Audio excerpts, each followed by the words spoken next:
A simple cup of coffee can reveal more than we imagine. Richard wanted to test human kindness and found something that changed his life forever. A waitress, an act of generosity, and a decision that would transform not just a restaurant, but an entire community. You can't miss this story. The afternoon sun streamed through the windows of the modest neighborhood diner, casting long shadows across the worn ceramic floor. Richard Matthews adjusted the simple shirt he wore, so different from the Italian suits he was accustomed to. His hands, calloused more from computer keyboards than manual labor, nervously held the worn menu. The 45-year-old businessman discreetly observed his surroundings. The Formica tables, some with peeling laminate, told silent stories of countless meals served over the years. The aroma of freshly brewed coffee mingled with the characteristic smell of a family restaurant, the kind that serves daily specials and where customers are known by name. That's when she appeared. Sarah Miller, 23 years old, crossed the dining room with the confidence of someone who knew every inch of the place. Her uniform, though clean and well-pressed, showed signs of constant use. Her brown hair was pulled back in an improvised bun, and some rebellious strands framed her young face, marked by an expression of weariness that couldn't completely erase the sparkle in her green eyes. Richard watched her attend to other tables, impressed by how she maintained a genuine smile for each customer. It wasn't that artificial smile from luxury establishments, but something natural that seemed to spring from within her like an inexhaustible source of kindness. "Excuse me, sir. May I take your order?" Her voice was soft but firm, carrying a dignity that transcended the modest circumstances of the environment. "Just coffee, please," Richard replied, carefully studying her reaction. There was no judgment in her look at the simple order, just an understanding nod. As she walked away to fetch his order, Richard rummaged through his worn wallet, specially chosen for this occasion. His fingers found the $100 bill he had set aside earlier. With a deliberate movement, he tore it in half, placing the two parts on the table so they would be easily visible. Sarah returned with the coffee, serving it carefully. Her eyes immediately caught the torn bill, and Richard could see the exact moment she processed the situation. Instead of the irritation or indifference he expected, he witnessed something completely different. "Sir," she began with a gentleness that caught him by surprise. "Your bill. I think it tore. If you'd like, I can keep these halves for you to take to the bank later, and you can use other money to pay." Richard felt something stir inside his chest. This wasn't the reaction he was accustomed to seeing in his interactions with people. As a successful businessman, he had grown used to seeing the worst in people when it came to money. "What if I told you it's all the money I have?" He tested, watching her reaction closely. Her smile softened even more. "Then the coffee's on me today."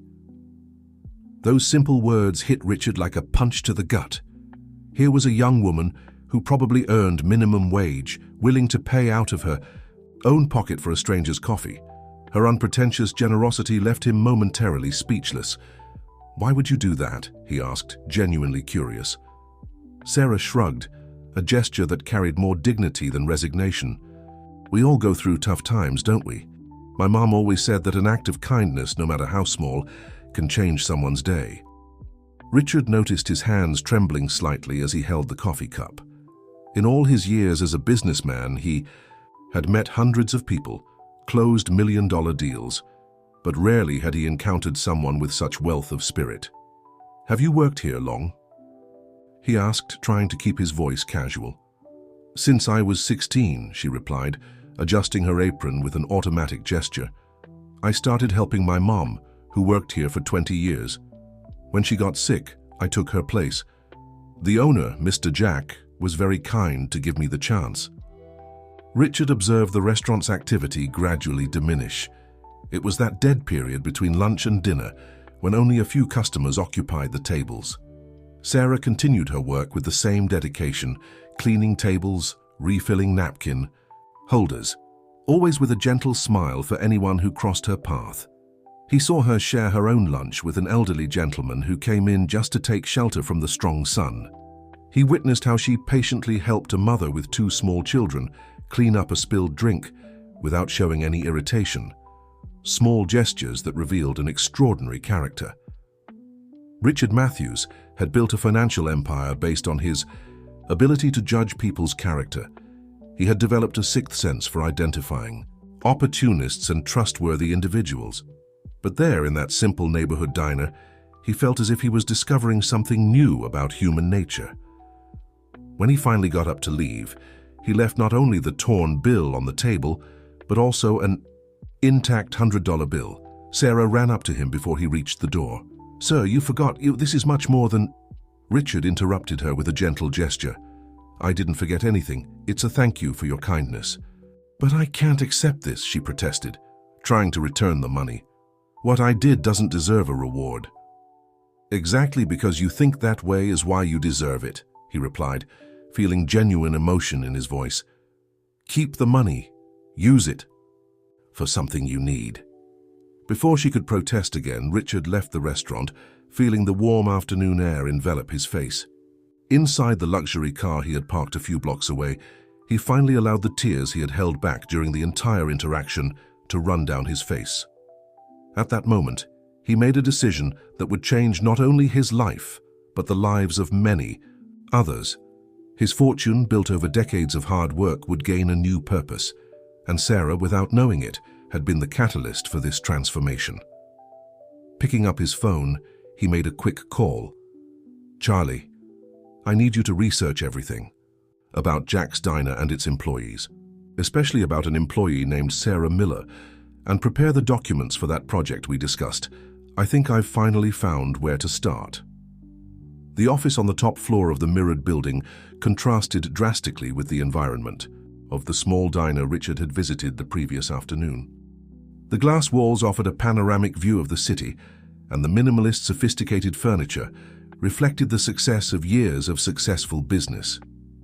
Charlie Roberts, his personal assistant for over a decade, entered the room carrying a folder with the requested documents. His countenance showed the same efficiency as always, but there was a different gleam in his eyes, as if he had discovered something especially interesting in his research. "Richard, I have the information you asked. For about the diner and Sarah Miller," he said, organizing the papers on the glass table. "And I must say the story is even more interesting than we imagined." Richard adjusted himself in his Italian leather chair, his curiosity piqued even further. "Tell me everything, Charlie." "Sarah Miller, 23 years old, as you already knew. But here's what you don't know. She not only works at the diner, she practically keeps it running in recent years. The owner, Jack Thompson, suffered a stroke 3 years ago and has had difficulties managing the place since then. Sarah informally took over management, in addition to her duties as a waitress." Richard leaned forward, interested. "Continue." "She's studying business administration at night at a private college. She pays the tuition with great effort through a student loan. Additionally, I discovered that she created a suspended meal system at the diner. More affluent customers can pay for meals in advance for people who can't afford to pay." "Just like the coffee she offered me," Richard murmured, more to himself than to Charlie. "Exactly, but she does it discreetly so as not to expose anyone. The older employees told me that she frequently uses her own salary to cover these meals when donations aren't enough." Richard stood up and walked to the window, observing the city sprawling below. His reflection in the glass showed a man transformed by the discovery of something precious and rare. "And what about her family?" Charlie consulted his notes. Her mother, Helen Miller, worked at the diner for 20 years before falling ill. She was diagnosed with a serious heart condition 5 years ago. Sarah managed to get a basic health insurance plan for her mother through work at the diner, but the costs of medications consume a good part of her income. "And the father?" "He abandoned the family when Sarah was 12. There have been no records of contact since then." Richard closed his eyes for a moment, processing all that information. The young woman he had met the day before wasn't just kind. She was a warrior who faced her battles with dignity and still found strength to help others. "There's one more thing," Charlie added hesitantly.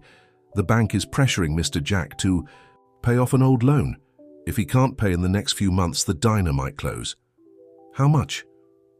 $250,000. Richard returned to his desk and sat down again.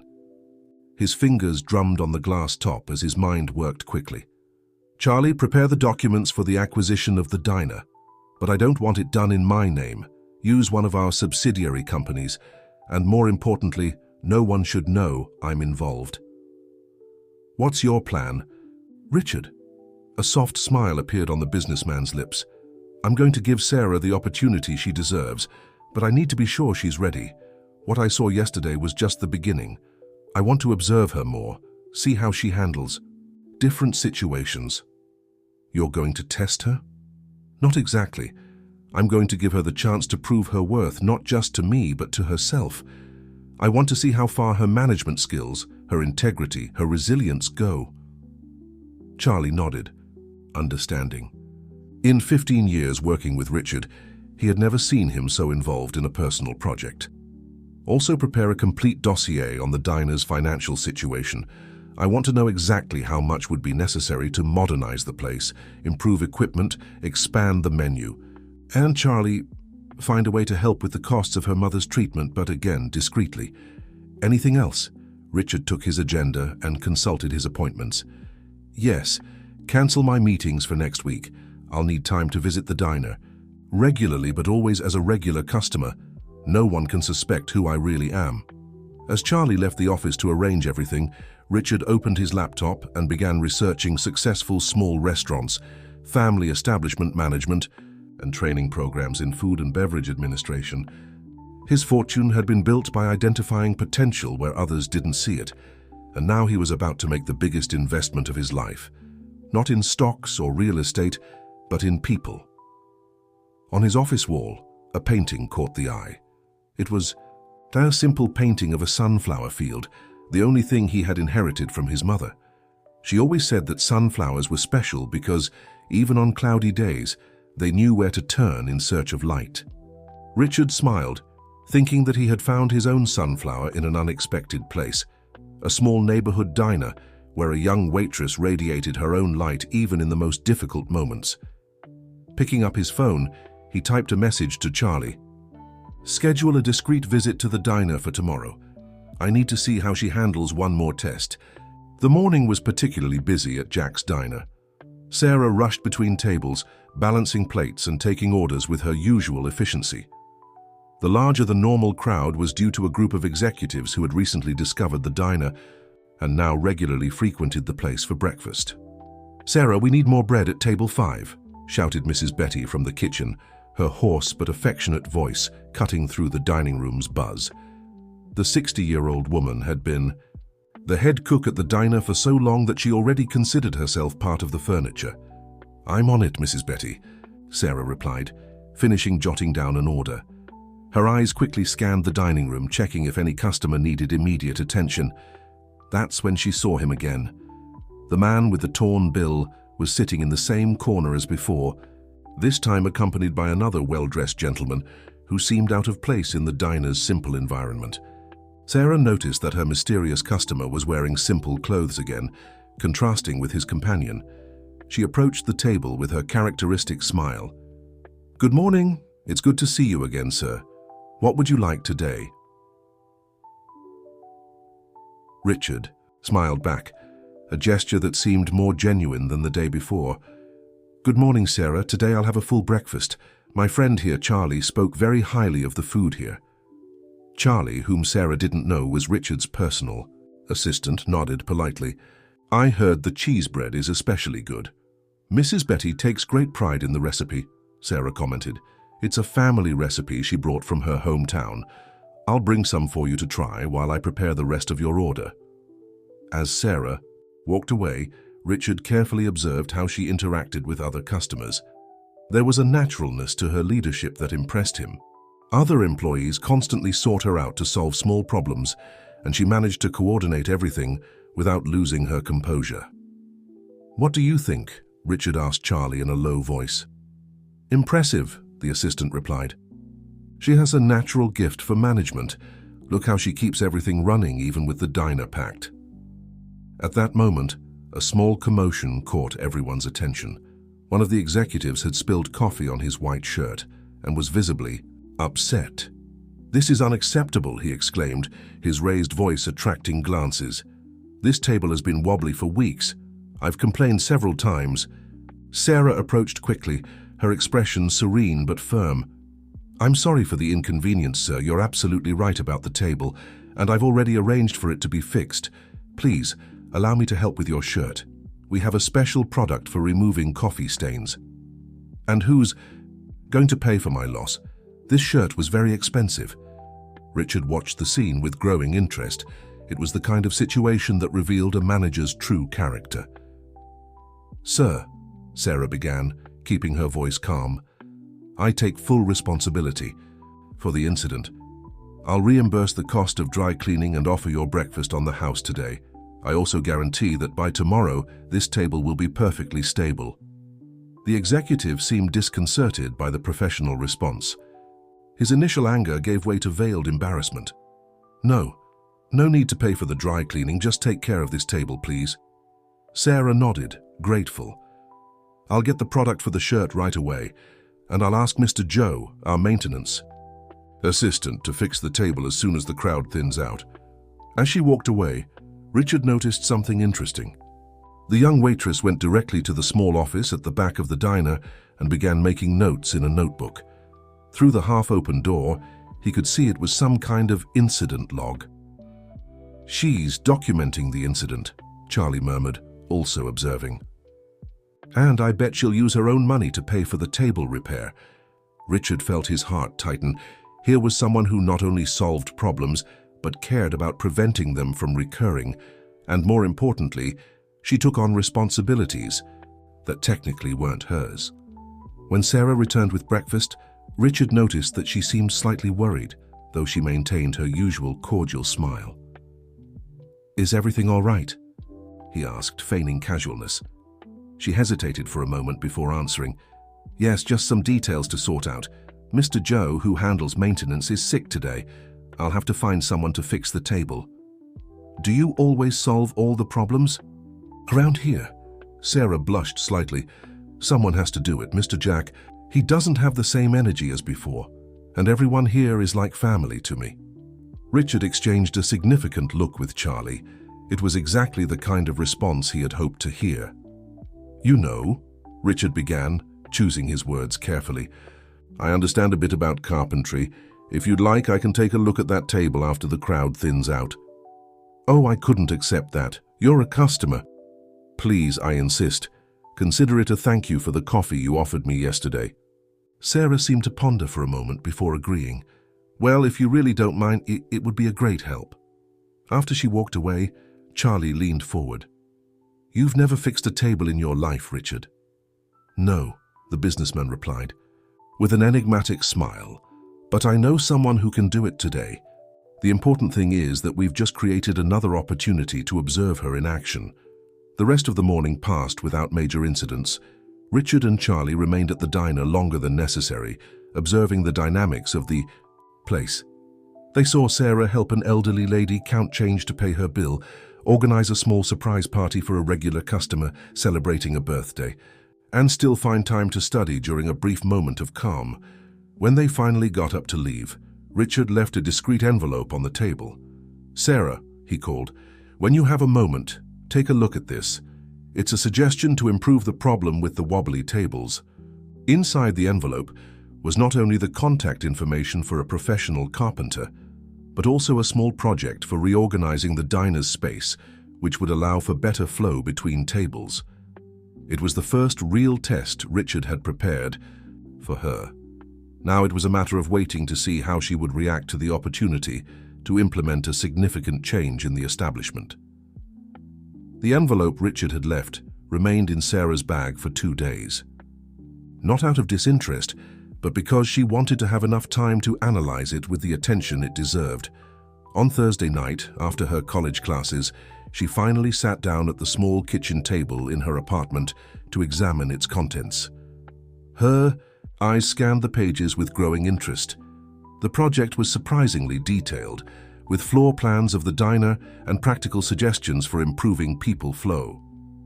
There was even a cost analysis and potential return on investment. Sarah bit her lip, thoughtful. This wasn't the work of an ordinary customer, much less someone who understood a bit about carpentry. "Mom," she called, turning to Helen, who was watching TV in the adjacent living room. "Can you take a look at this?" Helen Miller adjusted her glasses and examined the documents with the experience of someone who had worked at the diner for 2 decades. "This is very good, honey. Very good indeed. This layout would solve that congestion problem during lunch hours." "I thought so too," Sarah replied, absent-mindedly running her fingers over the notes in the margins of the project. "But there's something strange about all this. Why would a customer do something so elaborate?" Helen smiled softly. "Sometimes people's kindness surprises us, doesn't it? Like that doctor who reduced the cost of my consultations." Sarah nodded, remembering the mysterious call from the doctor's office, informing that her mother had been selected for a social care program. It was a blessing that came exactly when they needed it most. The next morning, Sarah arrived earlier at the diner. She found Mr. Jack sitting in his usual chair, near the cash register, leafing through the newspaper with slightly trembling hands. "Good morning, Mr. Jack. Can I show you something?"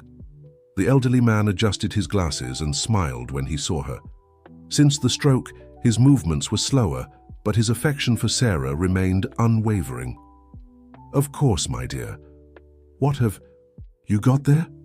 Sarah spread the plans and documents on the counter. With controlled enthusiasm, she explained every detail of the project, the potential benefits, and how they could implement the changes gradually to minimize the impact on the restaurant's operations. "And the cost of all this?" asked Mr. Johnson, his expression mixing interest and concern. "I've already gotten some quotes," Sarah replied, revealing a folder with estimates she had obtained the night before, making calls after class. "If we do it in stages, we can start with the most urgent. The carpenter that the customer recommended has very good prices." Mr. Johnson was silent for a few moments, his eyes moving between the papers and Sarah's hopeful face. "You really love this place, don't you?" "How could I not? It's where I grew up, where Mom worked her whole life, where you gave me my first opportunity."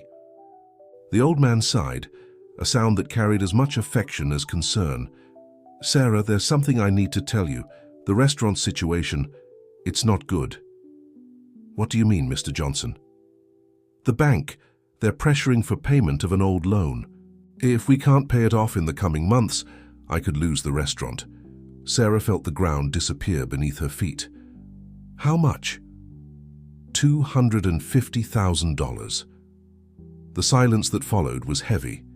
Sarah looked around the still empty restaurant, each detail bringing a different memory. The counter where she did homework after school, the tables where her mother had served thousands of meals, the kitchen where Mrs. Judy had taught her first culinary secrets. "There must be a solution," she finally said, her voice firm despite the trembling in her hands. "Let me think of something. Maybe we can negotiate with the bank, work out a new payment plan." "I've already tried, my dear. They won't even consider it." Sarah took a deep breath, her brain working quickly. "Do you trust me, Mr. Johnson?" "Like you were my own daughter." "Then give me a week. 1 week to try some ideas. We can start implementing some of these changes from the project, the most urgent ones that bring quick returns. And I'll prepare a presentation for the bank, show that the restaurant has potential, that we just need more time." Mr. Johnson observed the determined face of the young woman he had watched grow up. There was something in her expression that lit a small flame of hope in his tired heart. "All right, Sarah, 1 week." Outside the restaurant, partially hidden by the newspaper stand on the corner, Richard observed the scene through the windows. Beside him, Charles checked messages on his cell phone. "She found the documents," said Charles. "And from what our contact at the restaurant informed us, she's already moving heaven and earth to implement the changes." Richard smiled, satisfied. "And the bank?" "Following the plan. They'll receive her on Monday." "Excellent. Now comes the most important part of the test. Let's see how she handles a real management challenge." Richard adjusted the watch on his wrist, checking the time. "Prepare the next phase. I want to see how far her creativity goes to save the place she loves." Inside the restaurant, Sarah was already on the phone, contacting suppliers and making calculations on her small calculator. In her mind, an idea was beginning to take shape, risky but potentially transformative. If successful, it could not only save the restaurant, but turn it into something even more special. What Sarah didn't know was that her every move was being carefully observed by someone who saw in her much more than a simple waitress. For Richard, every decision Sarah made confirmed his initial impression.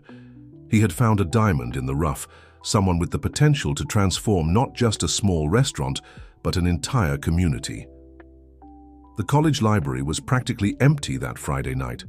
Sarah occupied one of the back tables, surrounded by books on financial management and restaurant operations.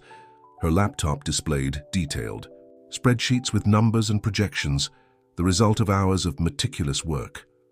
"Still here, Sarah?" The gentle voice of Professor Betty Sanders interrupted her concentration. "It's almost 10 o'clock. Sarah smiled tiredly at her entrepreneurship. "Professor, I'm finalizing an important project, Professor. Actually, do you have a moment? I'd really like your opinion on something." Betty pulled up a chair and sat down next to Sarah. Over the past 2 years, she had watched the development of this dedicated student who always sat in the front row, even after long work shifts. "It's about the restaurant where I work," Sarah began, showing the spreadsheets and the renovation project she had received. "We're facing serious financial difficulties, but I think I've found a solution. I just don't know if I'm being realistic or dreaming too big." The professor examined the material with professional interest. Her eyes widened slightly at the quality of the renovation project. "This is very well done. Who developed it?" "A mysterious customer," Sarah replied with a half smile. "But what I really want to show you is this." She opened a new file on her laptop. "My plan to transform the restaurant." Betty leaned forward, intrigued. As Sarah explained her idea, the professor's expression changed from interest to genuine enthusiasm. "Sarah, this is brilliant," she said finally. "You're proposing not just to save the restaurant, but to completely reinvent it. The idea is to maintain the essence of what makes the place special. The home-cooked food, the welcoming atmosphere, the personalized service, but modernize the management and expand the services," explained Sarah, her eyes shining with enthusiasm. "The problem is that we need initial investment, and the bank." "Have you considered seeking investors?" Sarah bit her lip. "I thought about it, but Mr. Johnson is very reserved. He fears losing control of the restaurant to strangers." "I understand," Betty replied, thoughtful. "But your proposal is solid. With some adaptations, it could turn into an excellent pitch for investors. How about presenting it to the class in the next entrepreneurship lecture? It would be a great practical exercise." "Do you really think it's worth it?" "I'm sure. And more. I know some business people who occasionally participate in our classes as listeners. I can invite them to your presentation. Who knows, an opportunity might arise." Sarah felt a mixture of hope and apprehension. It was a chance she couldn't waste. When would it be? "Monday night. I know it's short notice, but given the quality of what you already have here, I believe you can prepare something impressive." Outside. The library, partially hidden by the shadows of the parking lot, Richard observed the scene through the illuminated windows. Beside him, Charles finished a phone call. "She's doing exactly what we expected," Charles commented. "And apparently, without needing any extra incentive from us." Richard nodded, satisfied. Professor Betty played her part perfectly, even without knowing it. Now we need to ensure that Monday's presentation has the right audience. "I've already arranged it. Our contacts in the business world have confirmed their attendance. They think they're going to evaluate student projects for a mentoring program." "Excellent." Richard consulted his watch. "Sarah will have a very busy weekend ahead. Monday will be decisive." Inside the library, Sarah packed her materials with renewed energy. Her brain was already buzzing with ideas for the presentation. The plan she had developed was ambitious: to transform Johnson's Diner into a community culinary center that, in addition to serving meals, would offer cooking classes, a social feeding program for those in need, and a space for small events. The heart of the project was the Community Flavors program, which would formalize and expand the informal system of solidarity meals that she already practiced. The idea was to create a sustainable model where more affluent customers could sponsor meals for people in need, generating a positive cycle of solidarity. On her way home, Sarah made a stop at the restaurant. Even closed, the place had a special atmosphere at night, illuminated only by the light from the street lamps. Through the window, she could see Mr. Johnson's empty chair by the cash register. "I'm going to do it," she murmured to herself, touching the window glass with her fingertips. "I won't let you lose your dream, Mr. Johnson." What Sarah didn't know was that her own dream was about to become much bigger than she had ever imagined. Richard, observing from his car discreetly parked across the street, smiled as he saw the young woman's determination. "Charles," he said, picking up his phone, "prepare all the documents we discussed. After Monday's presentation, I want to be ready to implement the final phase. I have the plan." "Are you sure she's ready?"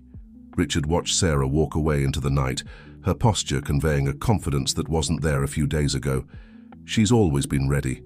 She just needed an opportunity to prove it to herself. Monday dawned with a different energy at Johnson's Diner. Sarah had arrived even earlier than usual, determined to leave everything organized so she could leave early and prepare for the evening's presentation. "You're electric today, girl," commented Mrs. Judy, watching Sarah rearrange the tables according to the new layout suggested in the project. "Did something good happen?"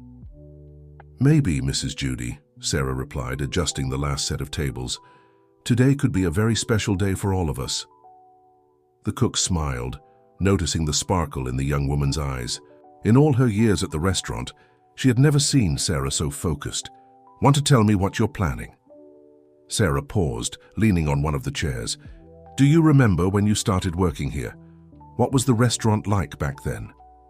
"Ah, yes," Mrs. Judy replied, her eyes gaining a nostalgic shine. "It was smaller, of course, but it always had soul. Mr. Johnson always knew how to make people feel at home." "That's exactly it," exclaimed Sarah. "The soul of the place. That's what we need to preserve, even when things change."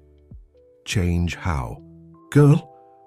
Sarah was about to answer when the door chime announced the arrival of the first customers of the day. To her surprise, it was Richard, this time wearing a well-tailored suit that seemed out of place compared to his previous visits. "Good. Morning, Sarah," he greeted with a warm smile. "I came to have my breakfast before an important meeting." "Good morning," she replied, quickly grabbing the menu. "You look different today." "Sometimes we need to dress according to the occasion," he replied enigmatically. "You seem excited." "Today? Anything special happening?" Sarah hesitated for a moment before answering. "Actually, yes, I have an important presentation at college tonight. It's about the future of the restaurant." Richard raised his eyebrows, feigning surprise. "Really? How interesting. Can you tell me more?" As she served the coffee, Sarah shared some of her ideas, surprising herself with the genuine interest Richard showed. He asked insightful questions that helped her refine her arguments for the presentation even further. "You know," he said after a moment of reflection, "you remind me a lot of someone I met a long time ago. A young woman who also had big dreams and the courage to pursue them." "And what happened to her?" A melancholic smile crossed Richard's face. "She achieved much more than she ever imagined possible, but most importantly, she never lost her essence, her humanity." The rest of the morning passed in a whirlwind of activity. Sarah alternated between serving customers and making small adjustments to her presentation using the laptop she had brought. During a calm moment, she showed her ideas to Mr. Johnson. The elderly owner listened to everything in silence, his eyes gradually welling up. "You know, Sarah," he finally said, "when I had the stroke, I thought it was the end of the restaurant. But you not only kept this place running, you're giving it a new beginning. Do you trust me, Mr. Johnson, even with all these changes I'm proposing?" "My dear," he replied, holding her hand affectionately, "I trust you more than I trust myself. In the afternoon, Sarah left the restaurant in Mrs. Judy's capable hands and rushed home to prepare. Her mother, Helen, had already set out her best outfit and prepared a light snack. "Don't forget to take a deep breath before you start," Helen advised, helping her daughter fix her hair. "And remember, you know this restaurant better than anyone." The college, the auditorium, was surprisingly full for a classwork presentation. Sarah didn't know, but Richard had ensured that several influential business people were present, all curious to learn about the project he had discreetly mentioned in conversations throughout the week. Professor Betty found Sarah backstage. "Ready?" "I think so," Sarah replied, nervously adjusting her borrowed blazer. "Professor, what if I'm dreaming too big?" Betty smiled, placing her hands on her student's shoulders. "Sarah, sometimes the biggest dreams are exactly the size we need to have. Now go out there and show them why this restaurant is so special." In the front row of the auditorium, Richard adjusted himself in his chair, exchanging a significant look with Charles. The moment he had carefully planned had finally arrived. "Good evening, everyone," Sarah began, her voice initially trembling but gaining strength with each word. "I want to tell you a story about a special place, a place where food is not just sustenance but a way of bringing people together." The auditorium lights dimmed, and the first slide of her presentation illuminated the screen. It was an old photo of Johnson's Diner, taken on the day of its inauguration.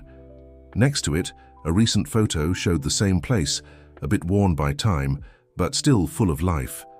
Richard leaned forward in his chair, his eyes fixed on the young woman who was about to surprise everyone with her vision of the future. The final test was just beginning. The auditorium was in complete silence as Sarah presented her vision for the future of Johnson's Diner. Her carefully prepared slides showed not just numbers and projections but also faces, the loyal customers, dedicated employees, and community members who found in the restaurant much more than just a place to have meals. "Johnson's Diner isn't just a business," she continued, her voice now firm and passionate. "It's a meeting point of stories, a place where solidarity happens naturally every day.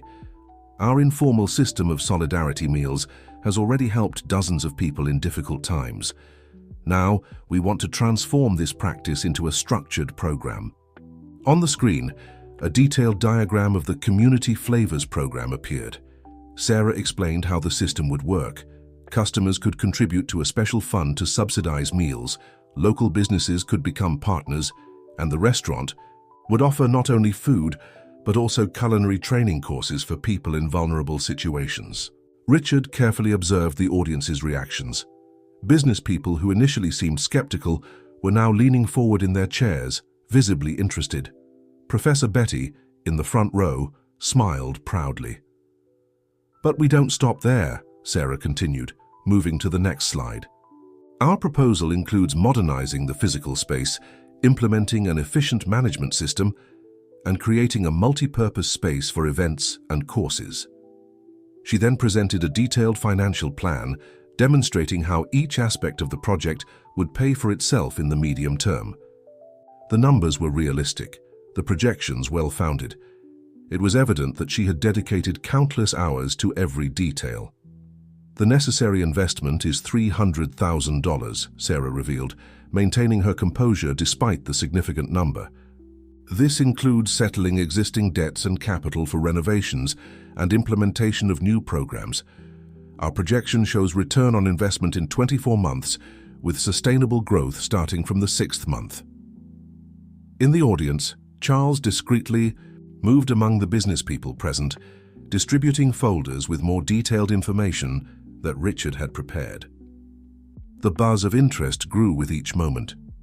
"But most importantly," Sarah continued, her voice softening, "we will maintain the essence of what makes Johnson's Diner special. Because we're not just selling meals, we're nurturing dreams, strengthening community bonds, and proving that it's possible to do business with heart." She paused, her eyes scanning the audience until they met Richard's. For a brief moment, something passed between them, a mutual recognition, perhaps, that this moment was more significant than it appeared. "Some might say, I'm dreaming too. Big," Sarah concluded, her voice laden with contained emotion. But I've learned that the most important dreams are those that benefit not just ourselves but an entire community. Johnson's Diner has always been more than a commercial establishment. It's a piece of our neighborhood's history, a place where people find not just food, but also hope.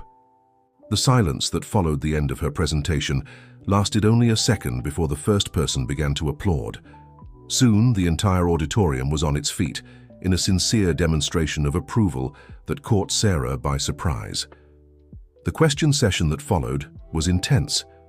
Business people asked insightful questions about financial and operational aspects of the project. Sarah answered each one with knowledge and sincerity, without trying to mask the difficulties or exaggerate the possibilities of success. "And what about management?" asked one of the business people. "Who would ensure the proper implementation of all these changes?" Before Sarah could answer, Richard stood up. The movement attracted all eyes, and Sarah felt her heart race as she saw her mysterious customer impeccably dressed in executive attire. "If I may," he began, his calm but authoritative voice filling the auditorium, "I'd like to make an observation. In the past few days, I've had the opportunity to personally observe the current management of the restaurant. What I saw was a young professional demonstrating exactly the kind of leadership that any investor dreams of finding.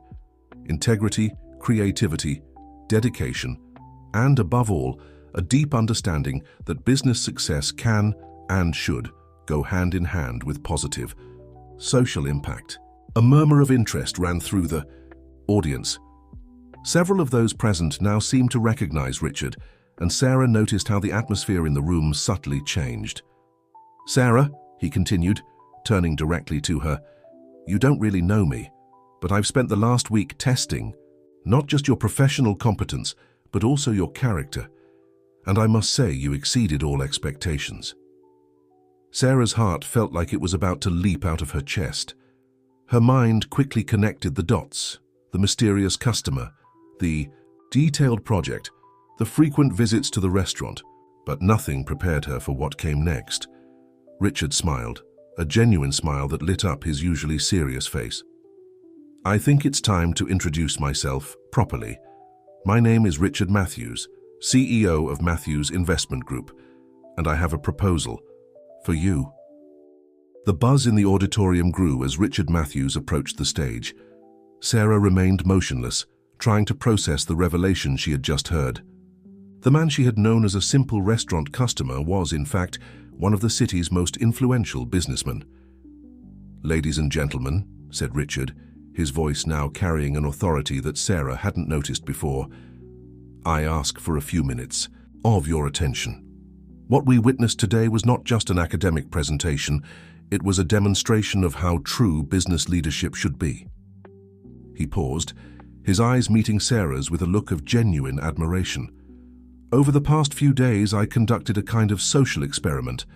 I visited Johnson's Diner as a regular customer, observing, testing, evaluating. What I found was extraordinary." Richard took out of his pocket the half of the $100 bill he had used in his first test. This torn bill was just the first of several tests. When I offered it as payment, Sarah not only showed compassion by offering the coffee for free, but she also preserved my dignity, suggesting a solution that wouldn't humiliate me. Sarah felt her cheeks flush as she remembered that first encounter, which now took on a completely new meaning. "In the following days," Richard continued, "I witnessed countless acts of intelligent and humanized management. I saw how she implemented operational improvements without losing focus on the human aspect of the business. I observed her ability to resolve conflicts, her creativity in managing limited resources, and her tireless dedication to the well-being of customers and employees." Professor Betty, seated in the front row, smiled with tears in her eyes. She had always known there was something special about her student, but not even she could have predicted this development. Therefore, Richard turned to Sarah again. "I want to make a formal proposal. Matthews Group is willing to invest not just the $300,000 needed for your project, but a total of $500,000. A murmur of surprise ran through the auditorium. Sarah felt her legs weaken slightly. However, Richard continued, "This investment comes with a special condition. We don't just want to save Johnson's Diner. We want to transform it into the pilot project for a network of community restaurants. And we want you, Sarah, as the executive director of this new venture." The silence that followed was absolute. Sarah felt as if the air had been sucked out of the room. Mr. Johnson will remain as the owner of the original restaurant, which will be the heart of this new network. Each new unit will follow the model you developed, combining efficient management with positive social impact. Our goal is to replicate not just the business model, but mainly the values that you have shown to be fundamental to success. Charles, discreetly positioned at the back of the auditorium, began distributing folders with the details of the proposal. The business people present examined the documents with evident interest. "But," Sarah finally found her voice, "why me? There are much more experienced people." Richard raised his hand, gently interrupting her. "Experience can be acquired, Sarah. Character, vision, and natural leadership are much rarer. You possess all these attributes plus something even more valuable, the ability to see potential in people and situations, even when others can't see it." He moved closer, his voice softening. "You know why I chose to test you in that way? Because 25 years ago, someone did the same to me. I was a young, aspiring businessman when an experienced investor decided to test me, not just my professional ability, but my character. That opportunity changed my life. Now I want to do the same for you." Sarah looked at the audience, finding smiling faces and expressions of approval. Her eyes filled with tears as she thought of Mr. Johnson, her mother, Mrs. Judy, all who had been part of her journey up to this point. Can I have some time to think?" she asked, her voice trembling slightly. Richard smiled, understanding. "Of course, but first I'd like you to meet some people." He gestured towards the auditorium door, which opened, revealing familiar faces.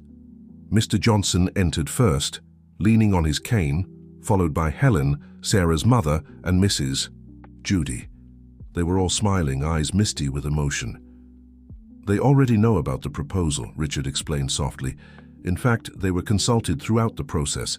Mr. Johnson was especially enthusiastic about the idea of seeing his legacy not just preserved but expanded in this way."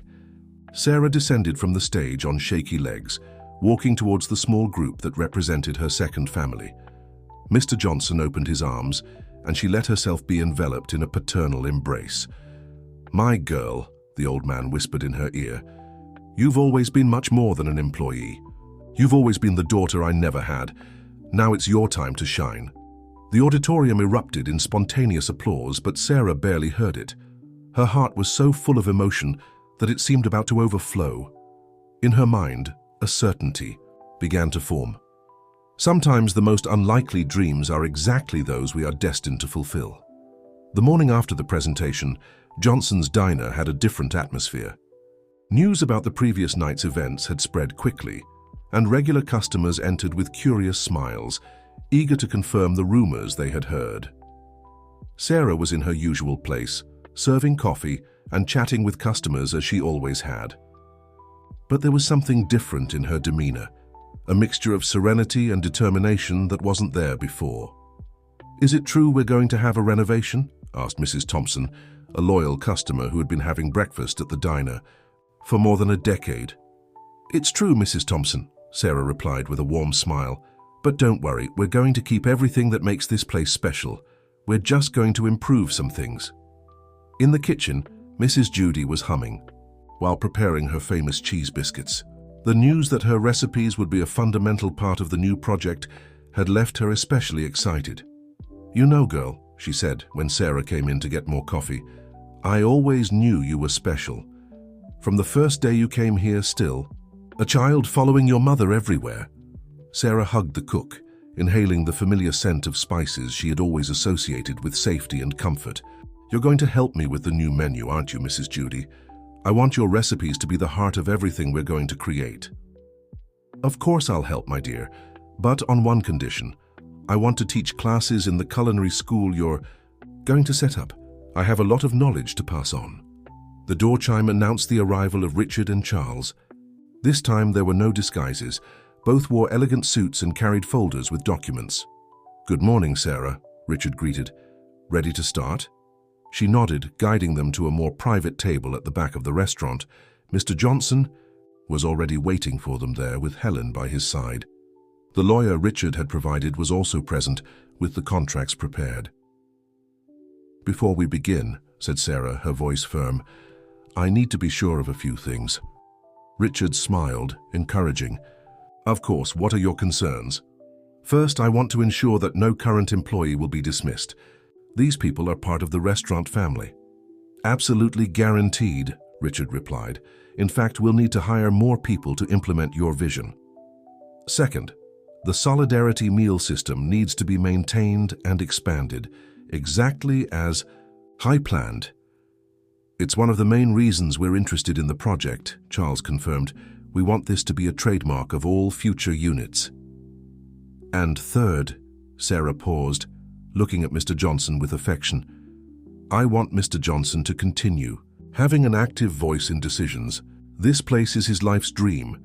The elderly owner took Sarah's hand in his. "My child, now it's your turn to dream even bigger. I trust you to carry this dream forward." Richard opened his folder, revealing the contracts. "Actually, Sarah, we've already included all these conditions in the documents, and there's more. We've established a special fund for scholarships at the culinary school, prioritizing low-income youth." Sarah carefully examined the papers, with the lawyer explaining each clause. Everything was there: the preservation of the restaurant's essence, the gradual expansion plan, the social programs, even a fund for health treatment for employees and their families. "And what about college?" asked Helen, concerned about her daughter's studies. "We've thought about that too," Richard replied. "We'll adjust your schedule so you can continue studying. In fact, we consider your education a fundamental part of the project." As the documents were being signed, Sarah observed the movement in the restaurant through the window. Customers came and went. Employees moved efficiently. The aroma of fresh coffee filled the air. It was a day like any other, but at the same time it was the beginning of something completely new. "There's one more thing," said Richard after all the signatures were collected. He took a business card from his pocket and handed it to Sarah. She took it with trembling hands, reading in elegant letters, "Sarah Miller, Executive Director, Community Flavors Network." "Welcome to your new position," Richard smiled. "Tomorrow, we start with planning meetings, but today is a day to celebrate." As if on cue, Mrs. Judy appeared carrying a tray with fresh coffee and her famous cheese biscuits straight from the oven. The familiar aroma filled the room, mixing with the tears of joy that no one tried to hide. "You know," said Mr. Johnson, his voice choked with emotion, "when I opened this place 30 years ago, I dreamed of creating something that would last, that would make a difference in people's lives. I never imagined it would go this far." Sarah looked around the table, at the faces that represented her past, her present, and her future. "And this is just the beginning," she said, her voice laden with promise and determination. Richard observed the scene with satisfaction. In his long career, he had made numerous lucrative investments, but something told him this one would be special, not just for the financial returns that would certainly come, but for the impact it would have on so many lives. "To the new phase, Hove Johnson's Diner," he proposed, raising his coffee cup in a toast. "To the future," Sarah completed, her smile illuminating the entire room. 6 months had passed since that morning when the contracts were signed. Johnson's Diner, now fully renovated, maintained its welcoming essence even with the implemented modernizations. The old tables had been restored instead of replaced, preserving the memories carved into their wood. The walls displayed photos that told the story of the place, from its inauguration to the present day. It was Saturday morning, and a considerable line was forming at the door. Today would be the official inauguration of the first branch of the Community Flavors Network, located in an underprivileged neighborhood of the city. More than a commercial expansion, it was the realization of the dream that Sarah had presented that night at college. "Are you nervous?" Richard asked, approaching Sarah, who was supervising the final preparations. "A little," she admitted with a smile. "But it's a good nervousness, like the one I used to feel before important exams in college." Richard nodded, understanding. Over the past few months, he had seen Sarah grow not just as a manager, but as a leader. She had transformed each challenge into an opportunity, each obstacle into learning. The new space was larger than the original restaurant, with a modern industrial kitchen where the professional training program classes would take place. Mrs. Judy, now coordinator of the teaching program, had personally trained the team of cooks, ensuring that each recipe maintained the original flavor that had made the restaurant famous. "Look who's here!" exclaimed Charles, who now acted as an advisor to the project. A group of uniformed young people entered through the back door. They were the first students of the gastronomy training program. Sarah had personally participated in the selection process, identifying talents among young people from the community who, like herself not long ago, just needed an opportunity. "Miss Sarah," one of them called shyly, "I brought something for you." It was Paul, a 17-year-old boy Sarah had met serving coffee on the street. He held out a folded paper. It was his first paycheck as a cook's apprentice. "I'll keep this forever," she said, moved, "to remind me of where it all began." 2. 9 o'clock sharp, the doors opened. The first customer to enter was an elderly lady, a neighborhood resident, who was soon accommodated at a special table. Sarah made a point of serving her personally. "You know, my dear," said the lady, "it's been so long since I've eaten in a real restaurant. Usually I can't afford it." "Today, breakfast is on us," Sarah replied with a smile. "And whenever you want to come back, we have our Solidarity Meal program." The system that had begun informally in the old restaurant was now a structured program. Local companies had embraced the idea, buying meal vouchers that were distributed through social organizations. The dignity of the beneficiaries was preserved. They were treated as normal customers, without any distinction. In the middle of the morning, Mr. Johnson arrived, leaning on his cane, but with a renewed vigor in his eyes. His health recovery in recent months had surprised even the doctors. "It's joy," he would say. "Seeing this place grow does me more good than any medicine." Helen, Sarah's mother, now coordinated the restaurant's social program, her own knowledge of the community's needs making her perfect for the role. Her cardiac treatment was progressing well, benefiting from the health plan that now covered all employees of the network. Near lunchtime, Richard gathered all the employees and special guests. It was time for the inauguration speech.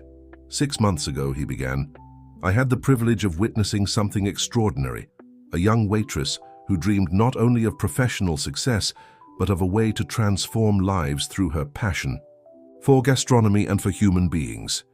Sarah, by his side, felt tears forming in her eyes. Today, Richard continued, we are not just inaugurating a new restaurant, we are inaugurating a new business concept where profit and positive social impact go hand in hand, and this, he smiled at Sarah, is just the beginning. Then, to everyone's surprise, Richard handed the microphone to Sarah. She hadn't prepared any speech, but the words flowed naturally. When I was a child, she began, I used to watch my mother working in this restaurant. I saw how she treated each customer like family, how she transformed a simple meal into a moment of welcome. That's where I learned that food is not just sustenance, it's connection, it's care, it's love. Her voice choked slightly, but she continued, Today our dream grows, but our essence remains the same. Every person who walks through those doors will find not just a meal, but a place where they belong, where they are valued, where they can dream. The applause that followed was interrupted by Mrs. Judy, who arrived carrying a steaming tray. The first cheese bread from the new kitchen, she announced proudly. The familiar aroma filled the room, bringing smiles to all faces. It was the yai, same smell that had marked so many mornings in the old restaurant, now ready to create new memories. Richard observed the scene with satisfaction. His social experiment had turned into something much bigger than he himself had imagined. Sarah was not just a competent executive, she was a leader who inspired others to be better, to dream bigger. As the guests savored breakfast, Sarah circulated among the tables, stopping to chat with each person. Her executive director badge shone discreetly, but it was her welcoming smile that really caught attention. The same smile that had captivated Richard on that first day, when he had entered the restaurant looking to test people's character and found much more than that. "You know," she said later when the last guests were already saying goodbye, "sometimes I wonder if all this is real." Richard smiled, placing his hand on her shoulder. "It's real, Sarah, and it's just the beginning. Sometimes all we need is someone who believes in us so that we can believe in ourselves." The afternoon sun streamed through the windows of the new restaurant, casting golden shadows over the tables. On one wall, a discreet plaque announced, "Community Flavors Network, where every meal tells a story of transformation." And so, on that sunny afternoon, a new story began to be written. A story of dreams realized, of lives transformed, and of the power that a simple act of kindness can have when it finds the right person to multiply it.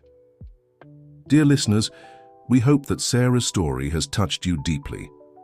To continue this journey of inspiring stories, we've prepared a special playlist with equally captivating narratives. Find it here, clicking on the left. If this story warmed your heart, don't forget to subscribe to our channel and leave your like. Every day we bring new stories that remind us of the power of kindness and transformation. Tell us in the comments, which moment of Sarah's story touched you the most? Which city are you following us from? Your participation is very important to us. Until the next story.